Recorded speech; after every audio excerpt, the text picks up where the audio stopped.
दोस्तों आज ये एक काम कर लीजिए। यदि आपका भी सहारा क्लेम रिजेक्ट हो चुका है, चाहे कोई भी रीजन हो, कुछ भी आपके पास मैसेज आया हो या फिर 45 दिन से ज़्यादा हो चुका है, ना ही अभी तक कोई मैसेज मिला है, ना ही फिर बैंक अकाउंट में पैसा आया है, तो उस कंडीशन में क्या करना चाहिए, हर चीज़ को मैं इस वीडियो में डिस्कशन किए हैं। तो चलिए शुरू करते हैं वीडियो को। तो सबसे पहले हम यहाँ पे ये बात करेंगे कि आपका क्लेम किसी भी रीजन से रिजेक्ट हुआ है, तो इसको दो सिनेरियो में बात करेंगे। पहला सिनेरियो में बात करेंगे कि यदि सारा चीज़ आपका सही था, उसके बाद भी कुछ ऐसा कहकर रिजेक्ट कर दिया गया है जो ऑथराइज नहीं है, तो उस कंडीशन में आपको क्या करना चाहिए। और दूसरा सिनेरियो में ये बात करेंगे कि सच में या आपने सहारा क्लेम करते हुए कुछ गलती किया था जो आपको दिख रहा है, तो उस कंडीशन में क्या करना चाहिए। और अंत में हम ये डिस्कशन कर लेंगे कि 45 दिन हो गया, अभी तक ना कोई मैसेज आया, ना ही फिर बैंक अकाउंट में पैसा आया, तो उस कंडीशन में क्या करना है। तो चलिए सबसे पहले हम यहाँ पे ये डिस्कशन कर लेते हैं कि सारा चीज़ आपका सही है, उसके बाद भी यह कहकर रिजेक्ट कर दिया गया है कि जो आपका सोसाइटी है वो मेंबरशिप की कॉपी अपलोड नहीं किया है, तो उस कंडीशन में या कुछ भी ऐसा चीज़ जो भाई साहब कहीं भी लाइक नहीं करता है, तो उस कंडीशन में आपको यहाँ पे टेंशन वाली बात तो हो जाती है। क्योंकि करेक्शन करने का ऑप्शन भी यदि आपको मिल जाता है तो क्या कीजिएगा, सही है आपने वो चीज़ डाल दिया है, फिर से वही डालिएगा तो फिर से वही प्रॉब्लम आ जाएगा। तो यहाँ पे ये टोल फ्री नंबर दिख रहा होगा, आपका जिस भी सोसाइटी में पैसा लगा होगा ये टोल फ्री नंबर में लगाना है। ये दो टोल फ्री नंबर है, किसी एक में लगाइए और अपना सोसाइटी का नाम वहाँ पे बताइए। मेंबरशिप नंबर पूछा जाएगा, मेंबरशिप नंबर बता दीजिए, वो लोग वहाँ पे वेरीफाई करेंगे।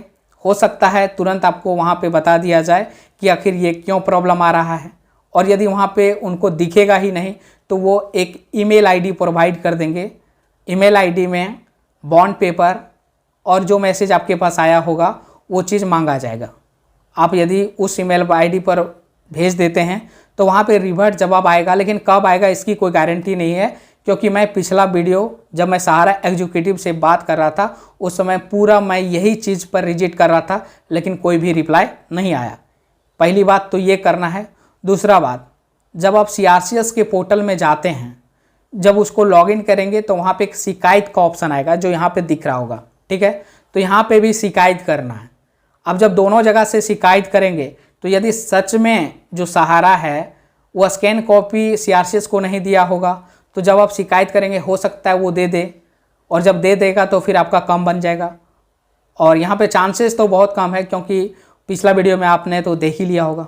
तो ये है फर्स्ट सॉल्यूशन जिसका कोई भी गलती नहीं है और रिजेक्ट किया गया है। दूसरा सॉल्यूशन, यदि सच में गलती आपने किया है तो वहाँ पे एक PDF डाउनलोड हुआ होगा, वहाँ पे ये बता दिया गया होगा कि आपका क्या गलती है। उस गलती को आप अपना माइंड में रखिए, करेक्शन करने का ऑप्शन आएगा, वहाँ पे आप करेक्शन कर लीजिए। आप चाहते हैं कंप्लेन करने के लिए तो जो फर्स्ट स्टेप बताएं उस तरीके से यहाँ पे आप भी कंप्लेन कर सकते हैं, ठीक है। तो ये दो सिनेरियो का हम बात कर लिए। यदि फॉर्म रिजेक्ट हुआ है तो यहाँ से क्या होगा कि आखिर जो मैक्सिमम इंसान कर सकता है कर लीजिए। भाई पैसा आना होगा तो आएगा, नहीं आना होगा तो फिर नहीं आएगा। क्योंकि ये मामला बहुत विचलित है, कितना टफ यहाँ से पैसा निकालना है मैं बहुत वीडियो में बात कर चुका हूँ। लेकिन चलिए जो बताया जाता है करना तो पड़ेगा भाई, 1 से 2 मिनट लगेगा, बहुत ज़्यादा समय यहाँ पे आपका नहीं जाने वाला है।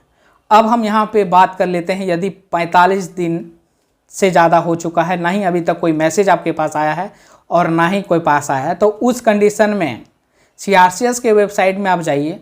CRCS के वेबसाइट में आप जाएंगे तो लॉगिन करेंगे तो वहाँ पे शिकायत का ऑप्शन मिलेगा, वहाँ पे शिकायत कर लीजिए, ठीक है, कि मेरे 45 दिन से ज़्यादा हो गया, अभी तक कोई भी एक्शन नहीं लिया गया है। तो जब आप शिकायत करेंगे ना, तो जब शिकायत वहाँ पे वो लोग देखेंगे तो आपका जो अकाउंट पे नज़र जाएगा तो बहुत जल्द वेरीफाई कर लिया जाएगा। क्योंकि मैं भी इसी तरीके से शिकायत किया था, उसके बाद मेरे अकाउंट को वेरीफाई किया गया, हालांकि वो रिजेक्ट कर दिया गया यह कहकर कि मेंबरशिप की कॉपी आपकी सोसाइटी नहीं दिया है, इसलिए प्लीज़ आप सोसाइटी से संपर्क करें। और अंत में यदि आपका फॉर्म रिजेक्ट हो चुका है तो सहारा के ब्रांचेस खुले हैं, ऐसा एग्जीक्यूटिव ने बता रहा था। मेरे एरिया में तो खुला नहीं है। यदि आपके एरिया में यदि सहारा का ब्रांच खुला है तो सहारा के ब्रांच में जाइए, आप अपना मैसेज के बारे में बताइए, लेकिन वहाँ पे कतई अपना ओरिजिनल बॉन्ड पेपर सबमिट नहीं करना है, उसको हमेशा अपने पास संभाल के रखिए, ठीक है। और यदि वहाँ पे किसी भी तरीके से वो बॉन्ड पेपर मांगा जाता है तो आप उसे जेरोक्स दे दीजिए, लेकिन ओरिजिनल नहीं देना है। हो सकता है यहाँ से समाधान हो जाए, लेकिन इसकी चांसेस बहुत ही कम है। और जो भी मैं टोल फ्री नंबर ये बताया है ना, वो CRCS के ऑफिशियल वेबसाइट में भी आपको मिल जाएगा। बाकी बात, जो भी निवेशक कमेंट करते हैं, कमेंट में नंबर किसी भी तरीके से CRCS का या फिर मेरा मांगते हैं तो उस तरीके से ना मांगे।